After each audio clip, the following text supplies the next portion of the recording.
खबर से जुड़ी कर लेते हैं। दरअसल प्रधानमंत्री नरेंद्र मोदी आज गोवा जाने वाले हैं, जहां पर भारत ऊर्जा 2024 सप्ताह का वो उद्घाटन करेंगे और इसके साथ ही गोवा वासियों को विकास की सौगात भी देंगे। रिपोर्ट देखें। प्रधानमंत्री आज गोवा का दौरा कर विकास की कई परियोजनाओं का लोकार्पण और शिलान्यास करेंगे।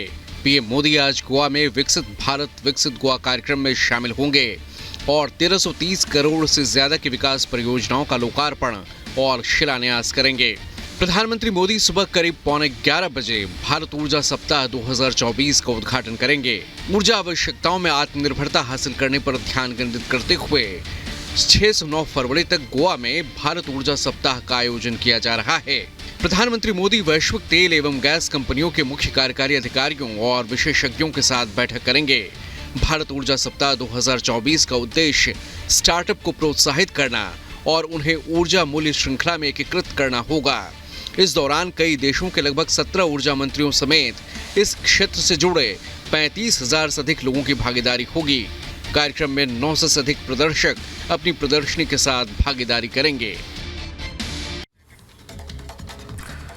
और खबर अब उत्तर प्रदेश से है। उत्तर प्रदेश के बाराबंकी में बीमारी ठीक करने की आड़ में धर्मांतरण का रैकेट चलाया जा रहा था और इसका खुलासा हो गया, जहां पर रोगों से मुक्ति और परेशानी से छुटकारा दिलाने के नाम पर लोगों का धर्म परिवर्तन कराया जा रहा था। कैसे इस पूरी साजिश को अंजाम दिया जा रहा था, इस रिपोर्ट के जरिए देखें।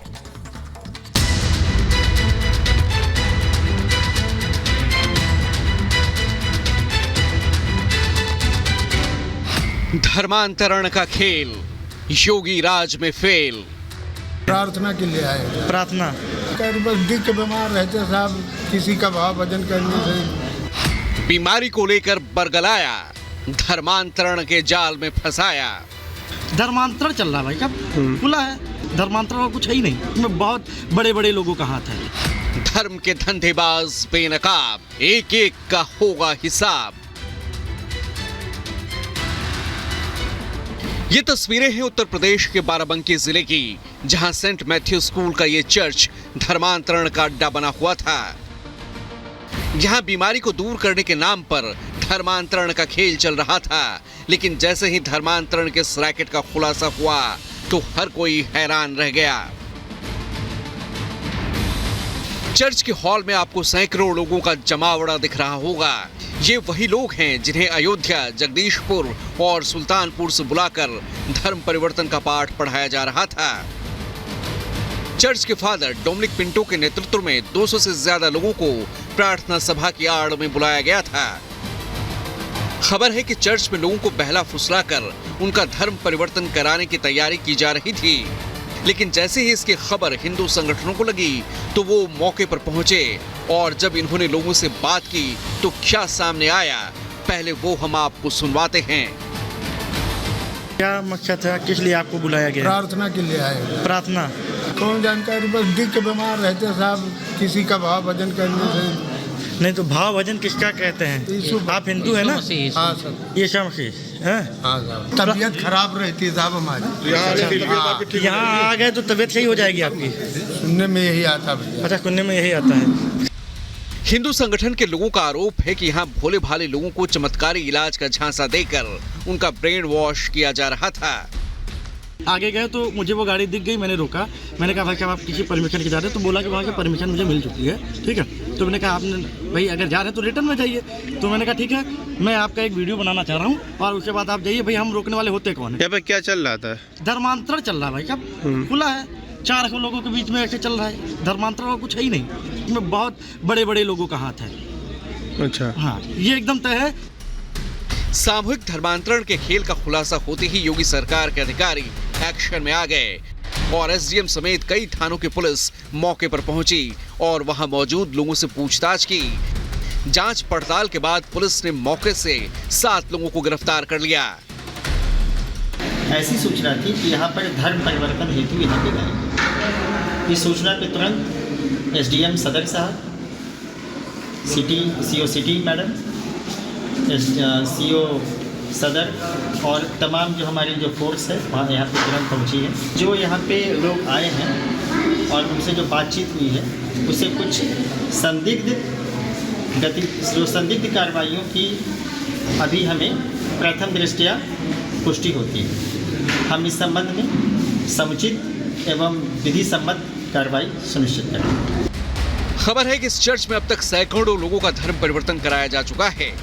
ऐसे में अब प्रशासन की टीम इस बात की तलाश में जुटी है कि इस धर्मांतरण रैकेट का जाल और कहां-कहां तक फैला है।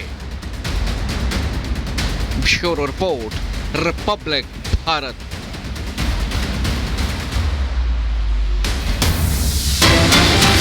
इस बीच एक बड़ी खबर आपको ज्ञानवापी से जुड़ी बता देते हैं, जहां पर तहखाने में सर्वे पर सुनवाई आज होनी है। वाराणसी की जिला अदालत ये सुनवाई करेगी, जिस पर सभी की निगाहें रहने वाली है। राखी सिंह ने कोर्ट में इसको लेकर याचिका दाखिल की है और सभी तहखाने का एसआई सर्वे कराने की मांग है। तो अब राखी सिंह की मांग ये है, जो कि पहले से ही इस केस से जुड़ी हुई रही है। राखी सिंह की मांग ये है कि सभी तहखानों का एसआई सर्वे कराया जाए और इसी के संबंध में जिला अदालत में उन्होंने याचिका दाखिल की है, जिस पर आज वाराणसी की जिला अदालत सुनवाई करने वाली है। सुनवाई में क्या कुछ होता है, कोर्ट की तरफ से क्या कहा जाता है, इस पर सभी की निगाहें रहने वाली हैं, क्योंकि जिस तरीके से ज्ञानवापी का मामला लगातार तेजी के साथ आगे बढ़ रहा है, उसमें हिंदू पक्ष की उम्मीदें दिन ब दिन और बढ़ती जा रही हैं और ऐसे में उधर मुस्लिम पक्ष बार बार विरोध के लिए कोर्ट का दरवाजा खटखटाता हुआ नजर आ रहा है।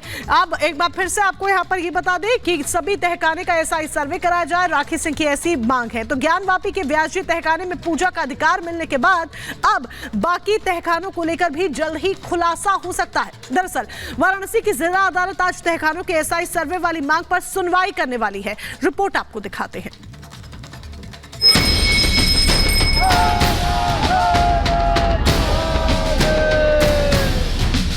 ज्ञानवापी परिसर के व्यासजी तहखाने में पूजा का अधिकार मिलने के बाद भोलेनाथ के भक्तों में खुशी की लहर है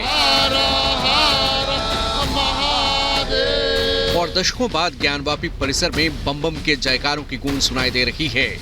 भक्तों में एक तरफ जहां ज्ञानवापी का सच सामने आने से उत्साह है, तो वहीं व्यास जी के तहखाने में दशकों बाद पूजा का अधिकार मिलने की खुशी भी है। व्यास जी तहखाने में पूजा शुरू होने के बाद अब जल्द ही बाकी तहखानों का सच भी सामने आ सकता है। दरअसल ज्ञानवापी के बाकी तहखानों को लेकर वाराणसी की जिला अदालत में याचिका दाखिल की गई है, जिस पर आज जिला कोर्ट में सुनवाई होनी है। विश्व वैदिक सनातन संघ की संस्थापक सदस्य राखी सिंह ने कोर्ट में याचिका देकर सभी तहखानों के एएसआई सर्वे की मांग की है। तहखानों के अंदर गुप्त तहखाने की बात बताई गई है। आवेदन में बंद भूतल का नक्शा भी शामिल किया गया है, जिसके आधार पर सील एरिया में भी सर्वे की मांग की गई है। ज्ञानवापी का पूरा सच सामने लाने के लिए एएसआई सर्वेक्षण की मांग की जा रही है। ज्ञानवापी का मामला देश के सर्वोच्च न्यायालय में भी पहुंच गया है। सुप्रीम कोर्ट में वजू खाने की सर्वे की मांग की गई है। हिंदू पक्ष की तरफ से सील एरिया में एएसआई से वैज्ञानिक सर्वे करने की गुहार लगाई गई है, जिस पर सुप्रीम कोर्ट को सुनवाई करनी है। ज्ञानवापी को लेकर आज का दिन बेहद अहम रहने वाला है। व्यास जी तहखाने में पूजा का अधिकार मिलने के बाद आज ज्ञानवापी के बाकी तहखानों को लेकर काशी की कोर्ट में सुनवाई होगी। अब देखना होगा कि सर्वे के जरिए तहखानों का सच तलाशने को लेकर लगाई गई याचिका पर